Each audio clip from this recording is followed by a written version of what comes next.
मुख्यमंत्री मनोहर लाल का दावा है कि पिछले 8 सालों में प्रदेश का अन्नदाता पहले से बेहतर स्थिति में है। अब किसानों को उनकी फसल का उचित मुआवजा मिल रहा है।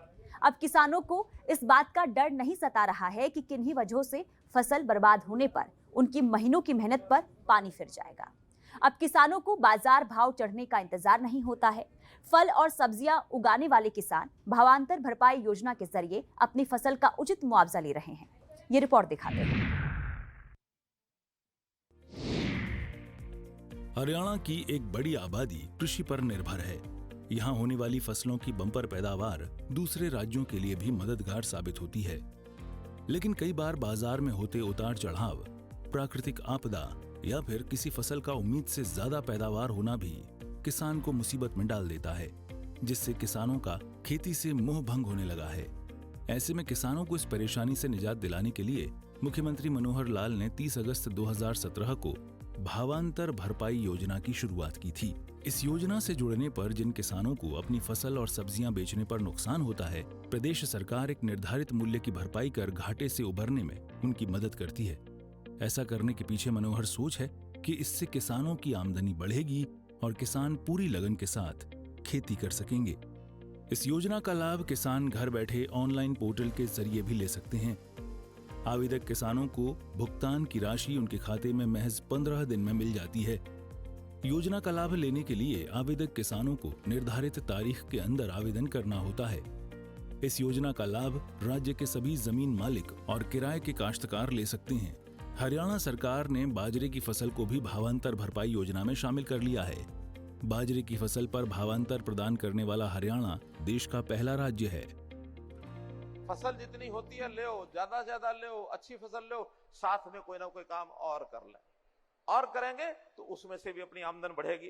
तो मित्रों, ये सब काम, चाहे वो क्वालिटी का है, चाहे बीमारियां खत्म करने की बात है, केमिकल और पेस्टिसाइड से अपना रास्ता निकालने की बात है, इसमें नई नई टेक्निक, आखिर हमारे कृषि विश्वविद्यालय, इनसे अपेक्षा की जाती है रिसर्च करो। जमीन उतनी है, अच्छे बीज, अच्छा उसमें किस प्रकार से उसके पौधे की क्वालिटी अच्छी हो सकती है, उसके अंदर क्या क्या चीजें उपयोग की जाए, तो रिसर्च का काम करने के लिए ये हमने यूनिवर्सिटी को लगाया है। कई संस्थाएं खड़ी हुई हैं कि हमारे इस काम में वो सहयोग करें। हमने मार्केटिंग बोर्ड ये बनाया है ताकि फसलों की खरीद का सिस्टम ठीक बन जाए, एमएसपी पर फसलें बिक जाए। हरियाणा प्रदेश पहला प्रदेश ऐसा है कि 11 फसलें एमएसपी पर हमने घोषित की हैं। सेंटर तो 2 चीजें खरीदता है, गेहूं और धान। गन्ना हमारी मिलें ले लेती हैं, चौथी फसल की गारंटी सेंटर नहीं देता है। हमने उसके साथ साथ और अन्य फसलें, बाजरा है, मक्का है, मूंग है, कहीं तिलहन है, ये सारी चीजें बढ़ा करके सबसे ज्यादा फसलें एमएसपी पर घोषित की हैं। और अगर कोई फसल एमएसपी पर नहीं खरीदी जा सकती है, मानो सरकार की लिमिटेशन है, जो खरीदेंगे हमको उसका उपयोग भी करना पड़ेगा, ज्यादा हो जाएगी तो मंडी में बेचना पड़ेगा, उसमें फिर घाटा होगा सरकार को। हम सोचते हैं उस घाटे को लेने की बजाय अगर किसान को भाव कम मिलता है तो सीधा पैसा किसान को दे दिया जाए। उसके लिए हमने भावांतर भरपाई योजना लागू की है। 20 के लगभग सब्जियां और फल इसके अंदर भावांतर भरपाई योजना दी है। बाजरे में हमने भावांतर भरपाई योजना दी है 2 साल से। और भी फसलें, पहली बात तो सरकार खरीदेगी, न खरीद सके तो बाजार भाव का और एमएसपी का जो अंतर है वो सरकार आपको देगी, ताकि आपका एमएसपी वो सुनिश्चित हो जाए। आपको बता दें कि मनोहर सरकार का फोकस किसानों की आमदनी बढ़ाने पर है और इसके लिए किसानों को तरह तरह के उपाय सुझाए जा रहे हैं। मुख्यमंत्री मनोहर लाल किसानों को समझाने में जुटे हैं कि हमें अपनी आमदनी बढ़ाने के लिए पारंपरिक खेती को छोड़कर आधुनिक खेती पर जोर देना होगा। फल सब्जियों के मार्केटिंग पर विशेष फोकस करना होगा। फसलों में लागत को कम करना होगा। आलू प्याज जैसे उत्पाद को बढ़ावा देकर नए नए प्रयोग करने होंगे। और कई किसान हैं 4-4, 5-5 लाख रुपए कमाने वाले, सब्जियों की बुआई करते हैं, ग्रीन हाउस बढ़ाते हैं, सब्जियों का एक्सपोर्ट करते हैं, उन सब्जियों को दिल्ली के होटलों में बेचते हैं, और अच्छी नई प्रकार की सब्जियां, मौसम के अलावा गैर मौसमी फसलें बोना, बहुत बड़े काम करते हैं।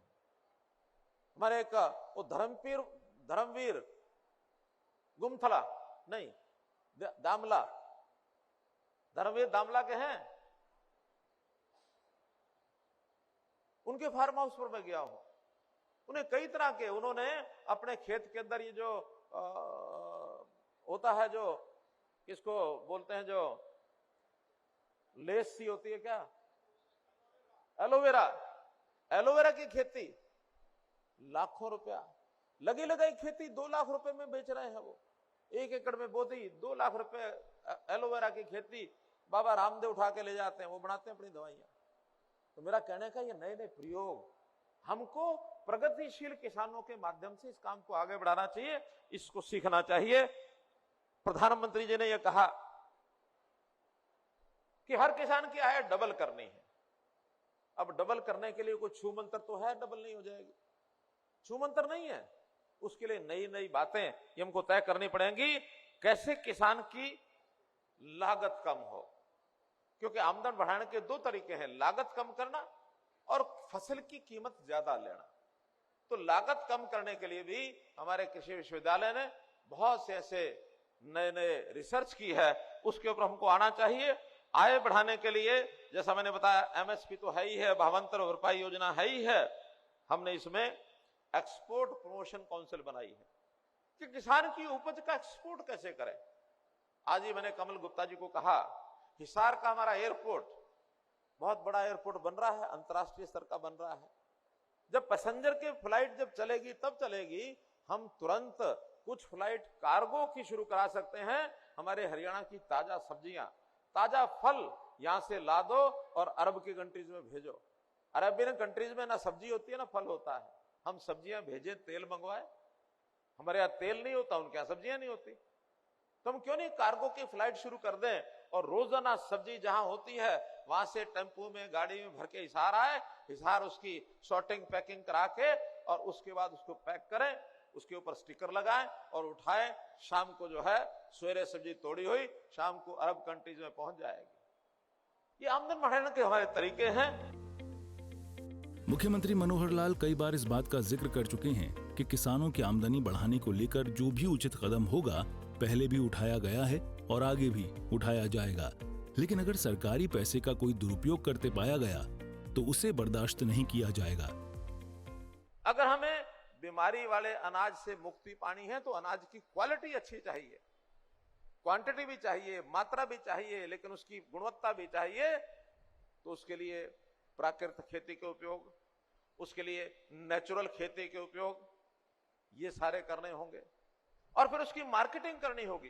क्योंकि आज ऑर्गेनिक के लिए तैयार तो बहुत लोग हैं, खरीदार कई बार नहीं होते हैं।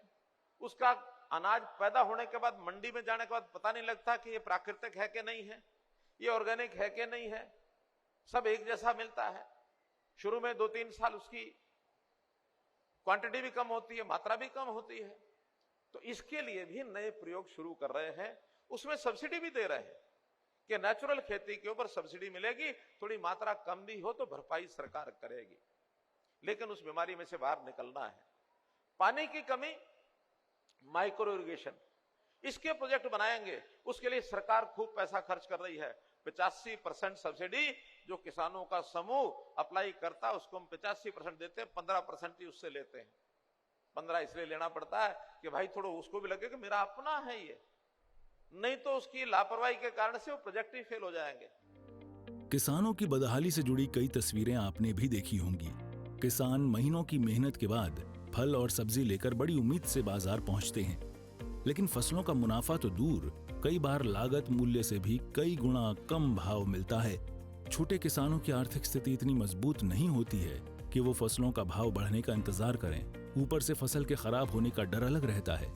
ऐसे में परेशान होकर किसान अपनी फसल को सड़कों पर बिखेरने को मजबूर हो जाते हैं। अन्नदाता की इन्हीं परेशानियों को देखते हुए प्रदेश के मुखिया मनोहर लाल ने भावांतर भरपाई योजना की शुरुआत की है, जिससे प्रदेश के हजारों किसानों को लाभ मिल रहा है।